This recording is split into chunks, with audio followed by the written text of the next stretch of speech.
In this tutorial, I'll be showing you the procedure to transfer money from PayPal to Cash App. To transfer money from PayPal to Cash App, you must first link the same bank account to both platforms or link your Cash App account directly to PayPal.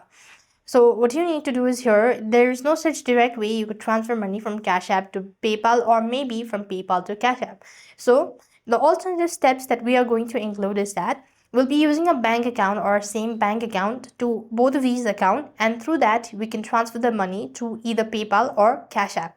So how it actually works is that when you link PayPal or maybe link the same bank account to PayPal, so from there you could transfer the money from PayPal to bank account, and once you're done transferring the money from bank to PayPal or from PayPal to bank, now do the same thing with Cash App. But here we need to add the same bank to the Cash App, and then instead of transferring the money, we'll be adding the money or depositing the money into a Cash App, and that is how we'll be able to transfer money from PayPal to Cash App.